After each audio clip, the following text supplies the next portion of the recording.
Here we see the wild Laura walking around in the savannah in Africa. She is on a mission to find the gray crowned crane, which is an exquisite bird that is local to this area. She notices a few bugs flying around and swats at them. She thinks nothing of it. She finally spots her bird and calls it a day. Laura goes to sleep with a big smile on her face.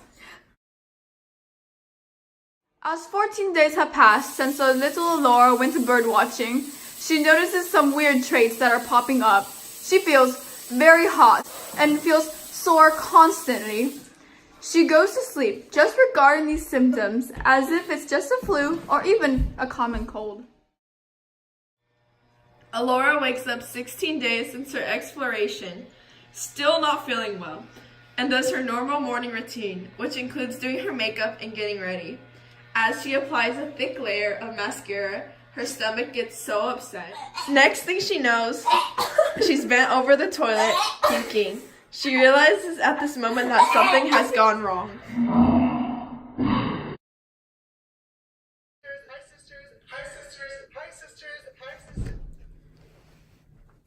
Ow. I should probably look up what I have. She goes on to WebMD, hoping to use her honors biology skills to see what is going on. She scrolls through the pages and comes to the conclusion she has the flu. So, she makes an appointment. Hello. I'd like to set up an appointment, please. I really don't feel good. Laura, time to go to the hospital. Hi. Laura, how are you feeling? I feel nauseous. I'm hot. I'm cold. I feel gross. Are you sure that it's just a flu? No, I'm positive. It's just a flu. I looked up the symptoms and everything on the internet. I saw and I threw up and Are you sure that you need to go to the hospital since it's just a flu? yeah, I'm positive. I feel so horrible, Jessica. Well, usually for flus, you don't have to go to the hospital. Well, this time it's different. I swear, I feel horrible. This might not be the flu. Let's go.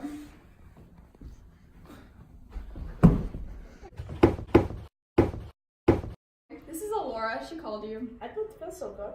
Okay, so please sign this form and we'll be right with you in a minute. Okay.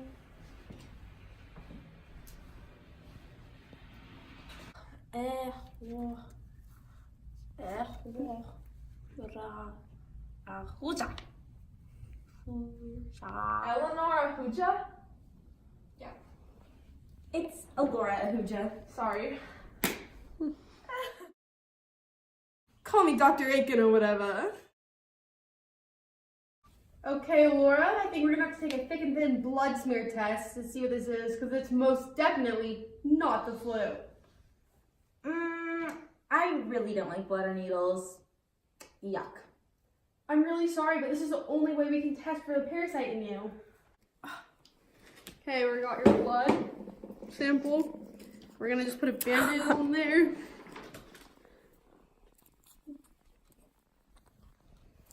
It's not covered up.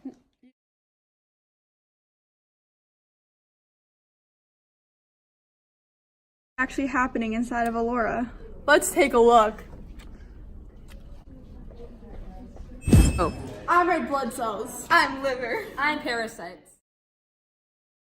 Mosquito becomes infected by biting someone who has malaria and then biting someone else. That's a big mosquito. After the infection, the parasite travels through the bloodstream to the liver, where multiplication occurs, and then travels back into the bloodstream to affect the red blood cell. So the parasite replicates within the red blood cell, and the parasite bursts within the red blood cell, which destroys the cell. This decreases the number of red blood cells overall. This increased destruction of cells by membrane alterations leads to anemia. Toxins are released into the bloodstream from the infected red blood cell, which stimulates macrophages to produce cytokines, which causes fever. The infected cells adhere to the lining of blood vessels, which impairs circulation, which could lead to cerebral malaria. Malaria tricks the immune system by avoiding detection. Malaria can change its proteins when exposed to high frequency inside the nucleus. Malaria hides inside the red blood cell and avoids detection from the immune system, so the system cannot create antibodies for defense. Malaria is most prominent in places where doctors are not there to be able to support and create vaccines and medicines and treatments.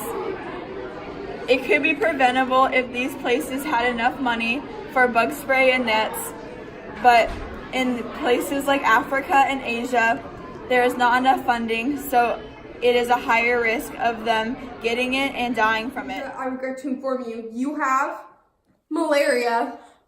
Oh no! What does that mean? It means you're gonna have to take a series of drugs that target the parasite that's in the red blood cells. Some of these medications include chloroquine, Aventel, Provel, and artemether-infamine. Oh my goodness! When did I get this parasite? Could you recall a time in the last 20 days or so in which you could have been bitten? She notices a few bugs flying around and swats. Yes, actually. When I went bird watching, there was a lot of bugs around. Could that be it? Well, I think we found the culprit. Oh, what causes it? It's caused by Plasmodium falciparum. These parasitic protozoans are carried by female mosquitoes. The whole action of the parasite is it remolds the red blood cells. This is probably how you most likely contracted the disease. You had mentioned some medicines, and I think that's the route I would like to go. Also, once I get it, am I immune? You're immune to that one strain, but unfortunately there are many strains of malaria, so I wouldn't count on that. What is the type I don't want? P. falciparum is a strain of malaria with the most severity, but we can still attempt treatment. Malaria actually has 216 million cases each year and 450,000 deaths a year. So don't be worried. This disease has been around. Well, thanks, Doc. I'll go pick up my meds later. Of course, Missy. Hope you feel better. Yep. Next, Doctor. Well, since your red blood cells are exploding, that's going to impact the level of oxygen within your bloodstream. This affects your endocrine system, which is in charge of maintaining your homeostasis, according to my calculations, which relies on your bloodstream to send out its messages. So due to that, you're going to probably experience some sweating, chills, fevers, and that will probably happen in the next few days.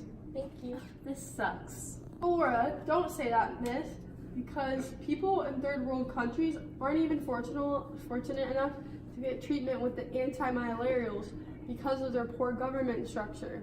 Wow. I know, it's really upsetting. Some of the preventative methods that could have been used are things such as bug spray and nets, but sadly the third world countries can't afford them. That's so sad. I know, it's terrible. It's a completely preventable disease if we take the precautionary measures, but since they're so expensive, it'd be really hard to. Wow, we should share these ideas with our friends. Nothing? You know how it gets transmitted? No. It gets transmitted through mosquitoes, through blood. That's very Do interesting. you know how many people get malaria a year? No, I don't. There are about 216 million, but only 400,000 die. Wow. You know who actually discovered the malaria? Who? I'm not gonna tell you. Well, it is Charles Levin. Dope.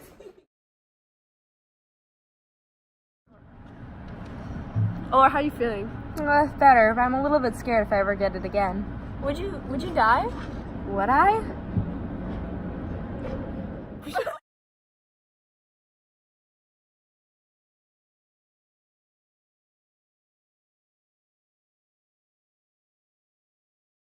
We're so sorry to inform everyone of Alora Husa's death.